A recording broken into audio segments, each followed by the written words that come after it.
Funding for this program is provided by Annenberg Learner.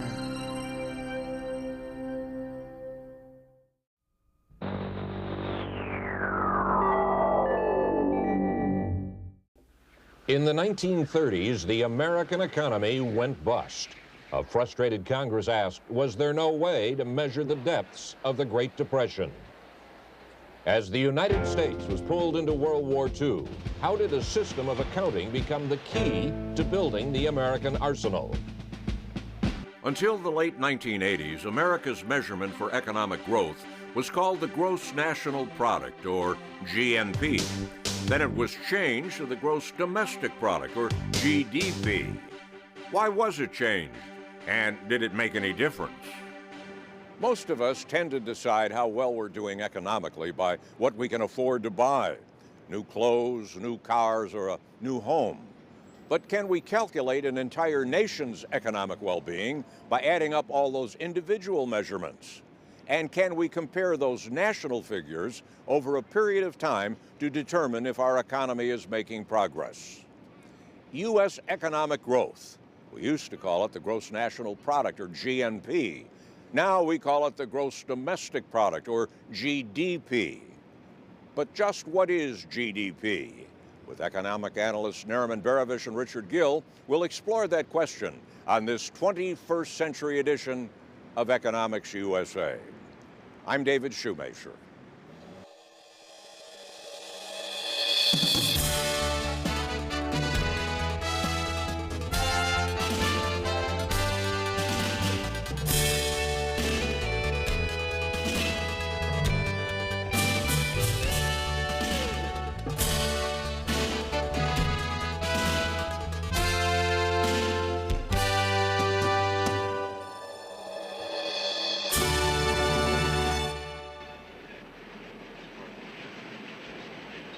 These computer tapes at the Bureau of Economic Analysis in Washington hold the record of America's economic growth in the past 50 years. They provide instant access to the accounting system known as GNP.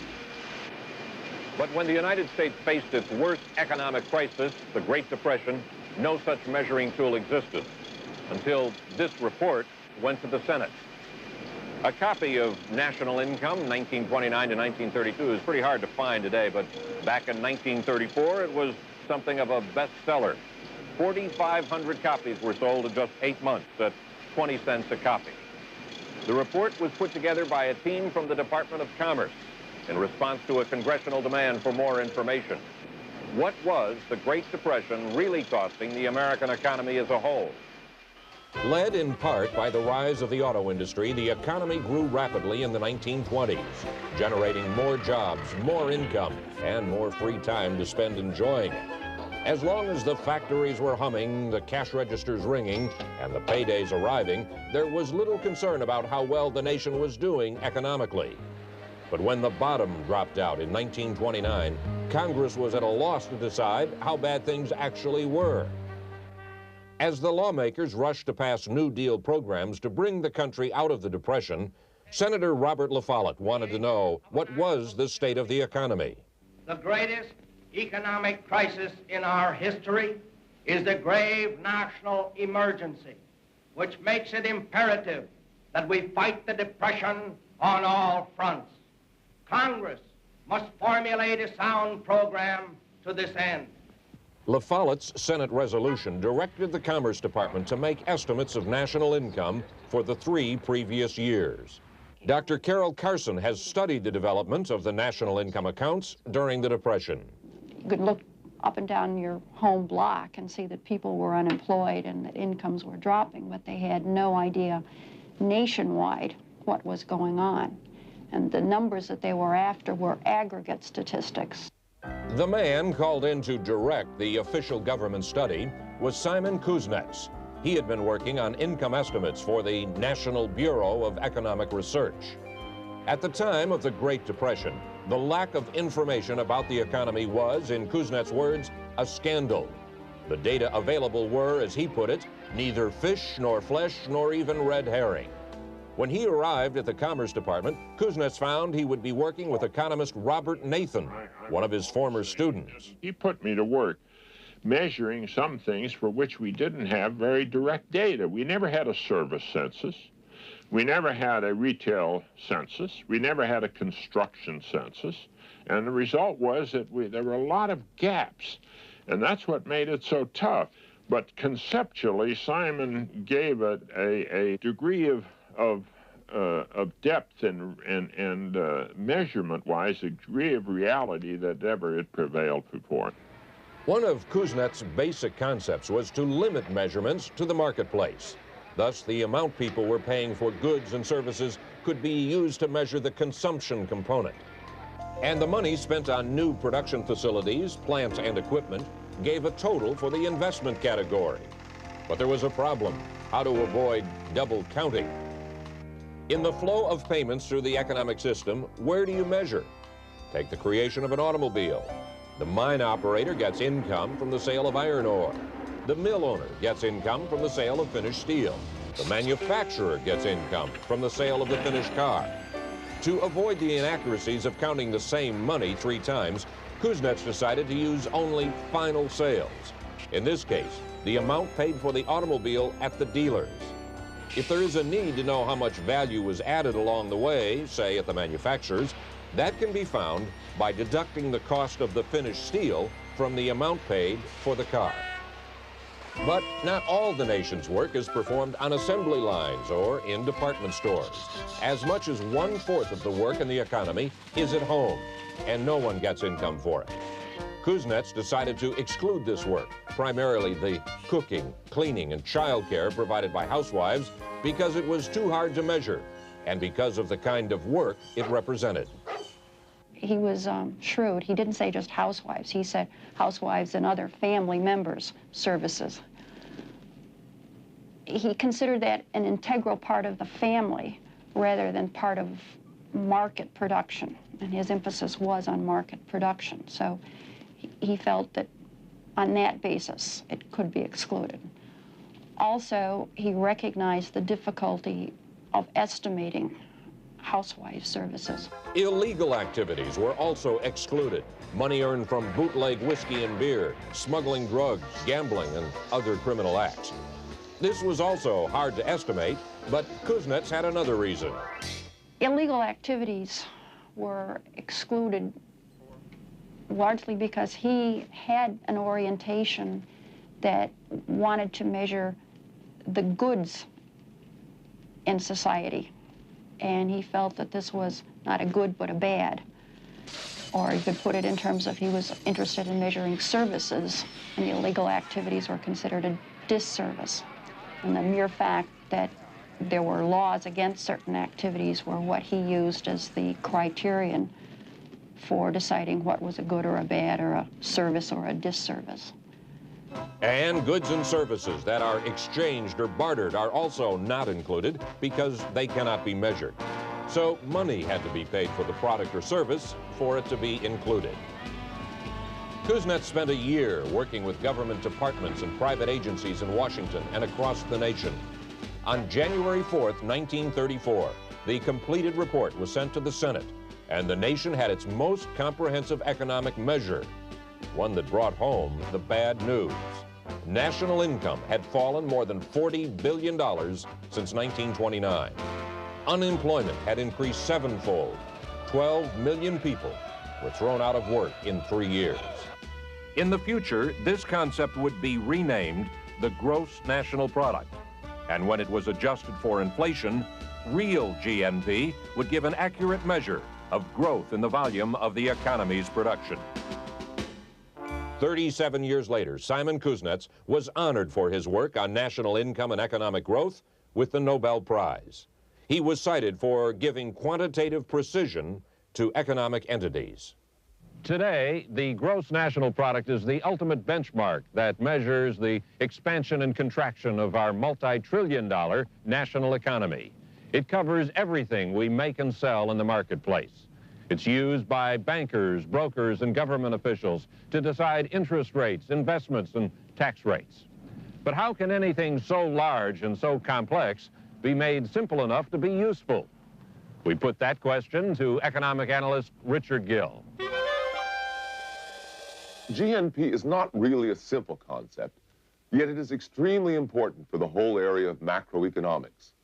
A careful consideration of this concept, for example, brings out the basic equivalence of production and income, the cornerstone of much macroeconomic analysis. In a very simple economy, we can describe economic transactions by means of what economists call the circular flow. We have businesses here producing goods and services, GNP, and selling them to consumers like ourselves. We call them households. This is the upper loop. Down below, we have these same households selling their services, their labor, for example, to businesses who use these services to create the goods and commodities in the upper loop. The businesses pay the households for these labor and other services, thus creating a flow of money income to the households. The households, of course, use this income to buy the goods that businesses have produced. Now, these two flows are basically equal. What, after all, is the source of the real income of the economy? Answer: the goods that the economy produces. So the studies of Kuznets and his colleagues did much to illuminate the macroeconomic structure of the economy. But also, they did more. Imagine, for example, trying to plan a major war effort without knowing the size of the real GNP that your economy is producing. As the nation prepared for World War II, this was no academic question. The militarists of Berlin and Tokyo started this war, but the massed, angered forces of common humanity will finish it. January 6, 1942. President Franklin Roosevelt is giving the country its marching orders. The success of those orders as a strategy to win World War II would depend on the American economy. For months, the issue of how to prepare for war without getting involved in the actual fighting swung back and forth along Pennsylvania Avenue, from Congress to the White House. In the middle were economists for the Commerce Department and other agencies. They were trying to answer the critical question, how much could the economy produce and how fast? As the German armies moved through Western Europe in 1940, pushing Allied forces into the sea at Dunkirk, FDR could take only tentative steps in the face of pressures to keep America out of the war. In 1940, Congress agreed to only token increases in defense production. Roosevelt had to wait until after that year's presidential election to make his major move. On December 29th, in a fireside chat to the nation, he called for a Lend-Lease program to aid the Allies and $1 billion for arms production. We must be the great arsenal of democracy. For us, this is an emergency as serious as war itself. As the war in Europe led to more Allied losses, plans for American aid increased. Special envoys were dispatched to London and Moscow to find out what war materials were needed. At home, the first mobilization committees were set up, bringing together business and labor. Robert Nathan, the chief economic planner for the Arsenal of Democracy, recalls that the first problem was convincing depressed industries to expand. The steel industry, with great impact, came around and says, "You're silly."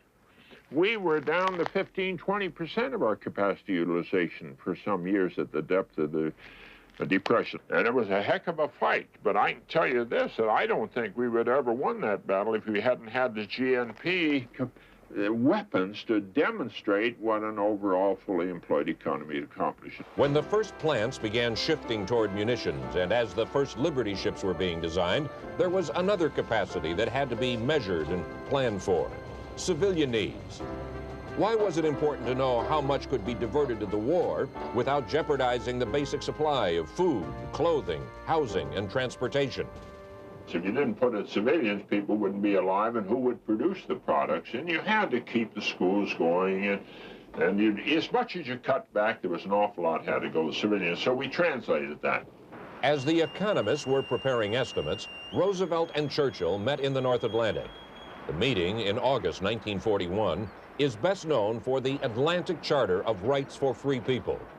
It was also the culmination of months of bargaining over what war materials the U.S. would supply the Allies. Shortly after the meeting at sea, Roosevelt asked the Army, Navy, and Air Force to estimate the costs of an all-out war. Their total for the next 2 years, $150 billion, almost double the gross national product in 1939. Nathan's next task was to take the military's production needs and determine what was feasible. He started by breaking out the key sectors from the national income and production accounts. One was steel, because we knew steel would be a limiting factor for tanks, ships, the big guns and the like. So how much steel was involved in all these numbers? Then we translated the airplanes mainly into aluminum, because you couldn't build airplanes without aluminum. Then we translated ammunition into copper. So we had the key elements. And it seemed to us very soon that we were going to build factories to process a heck of a lot more steel than we had. So you'd have fabricating plants that weren't being used or partly used, but more serious, you wouldn't have any end products. You know, you'd end up with wheels over here and generators over there, or parts of this, and you'd build airplanes but no propellers. That's right, and no underpinnings and things of that nature. In the late fall of 1941, Nathan and his team sent their numbers to the White House as the debate continued over what production goals were realistic. Roosevelt was using them to reconcile the conflicting demands from the American military and from the Allies when the Japanese attacked Pearl Harbor. The United States was at war. Now, the ability to convert the American economy using the GNP information would be critical for our own survival as well as for our allies. Our war program for the coming fiscal year will cost $56 billion. Or, in other words, more than half of the estimated annual national income. We shall produce 60,000 planes. We shall produce 45,000 tanks. We shall produce 55,000 anti-aircraft guns. We must convert every available plant and tool to war production. When Franklin Delano Roosevelt led the country into World War II, he depended heavily on the GNP framework to predict the kind of arsenal our democracy could become.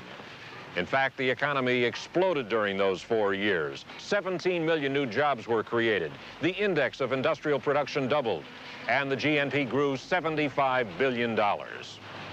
Economic analyst Richard Gill points out that estimates of the GNP were helpful in a number of ways during the war.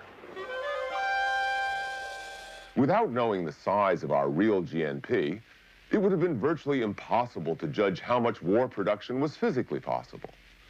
Also, there was the question of how many goods would be left over for civilian consumption, and what taxes the government would have to levy to keep the economy from overheating. Look at our circular flow again. Production would normally flow from businesses to households, who would pay for these goods with their money incomes generated by that production. Now the government steps in. At one point, we were using half our GNP for war production. And suddenly we face a problem. Consumers still have these big incomes, but they have only this much smaller trickle of consumers' goods coming to them. Knowing what these numbers are, one can at least make rough estimates of how much purchasing power the government has to drain away from the civilian economy so that we won't face a terribly inflationary situation. So GNP figures were very useful during the war, as they have in fact been in all of the decades since, which is not to say that they give a complete picture of the progress of our economy. Black Monday, October 1987. In a single day, markets worldwide crashed. A long-lasting crisis in the savings and loan industry puts the financial well-being of millions of Americans in jeopardy. The Gulf War reinforces recession by causing oil prices to spike. Grim economic news welcomed Americans into the decades of the 1990s. At this turbulent moment, our primary economic measure of well-being was changed from the gross national product, GNP, to the gross domestic product, GDP. Why was this change made, and how good a measure of our economic well-being is GDP? In 1991, the Bureau of Economic Analysis, who produced the numbers, they changed their primary focus from GNP to GDP. A couple of reasons. One, GDP is better designed to give information on the state of the business cycle within the United States, because it is focused only on activity within the United States. Secondly, most other countries were already focusing on GDP. So for international comparability, it was easier for the US to go along with what everyone else was using, which was GDP. What is the chief difference between GNP and GDP? GDP looks at production within a country. GNP looks at goods and services produced by US residents, wherever those goods and services might be produced. So, GNP and GDP are numbers that represent the final value of goods and services we produce. But why do economists criticize these measurements for being an imperfect gauge of the country's welfare? The failure of GNP to take into account environmental values, the fact that, for example, if we produce a lot of goods and services, if we use up machinery, that's deducted depreciation from GNP, but or from net national product. But if we dirty the atmosphere, if we pollute the air, if we make more people sick, if we cause more houses to have to be painted, that deterioration is not taken into account. Moreover, if it makes more people sick and they have to go to more hospitals and go to more doctors, that increases GNP. GDP also fails to record certain services that contribute to our economy, like household labor, barter, cash-only transactions, illegal or not, which make up our underground economy, and losses from environmental events. Take, for example, natural disasters. What impact do they have on GDP?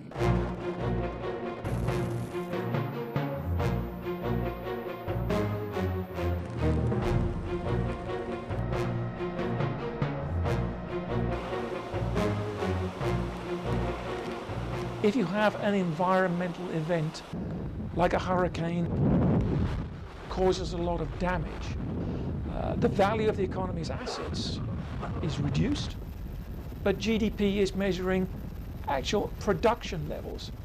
And the fact that if you lost assets, don't immediately reduce production levels.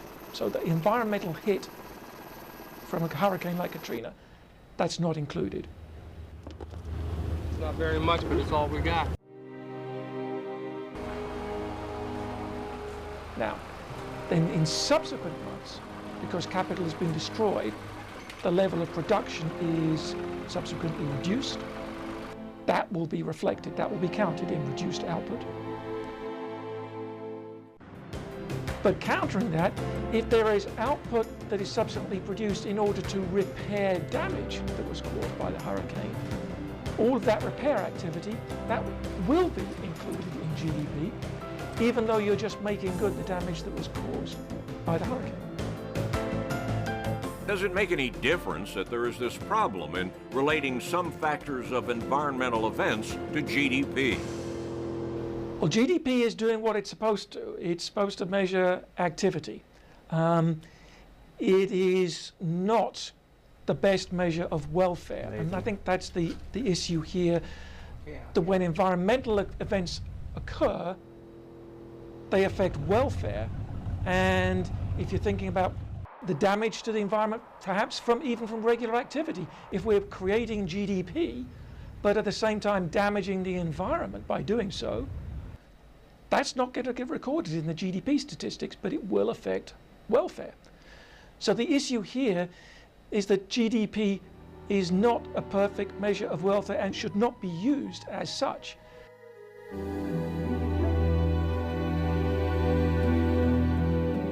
So, if we're looking for a way to measure our well-being, our satisfaction with our lives, then neither GNP nor GDP would be the ideal tool.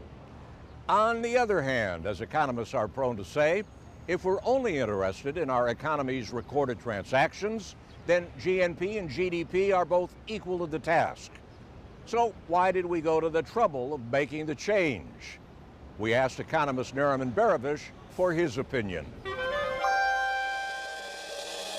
Gross national product was designed as a measure of economic activity. It has been revised over the years to provide better estimates of the production of goods and services in the economy. For example, the switch from gross national product, GNP, to gross domestic product, GDP, gives a better idea of what is produced within the United States rather than what is produced by Americans, whether in the U.S. or elsewhere. GDP is a far from perfect gauge of economic activity. For example, it does not measure the economic contribution of stay-at-home parents or output in the underground economy.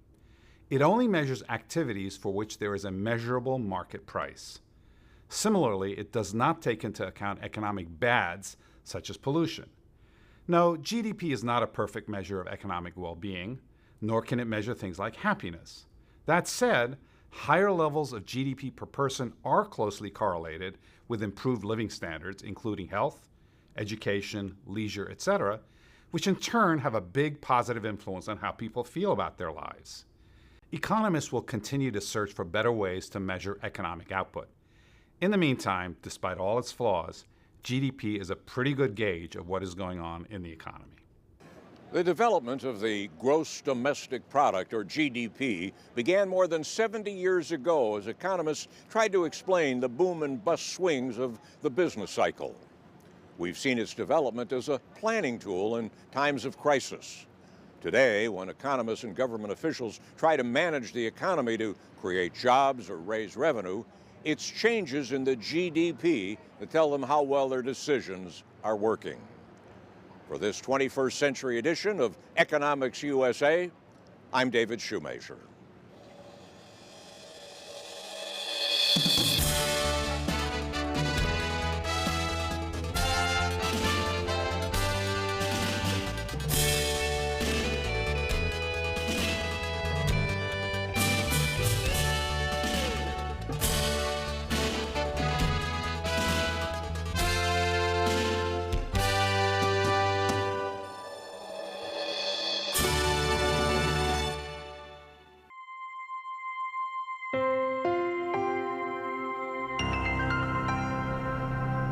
Funding for this program is provided by Annenberg Learner. For information about this and other Annenberg Learner programs, call 1-800-LEARNER and visit us at www.learner.org.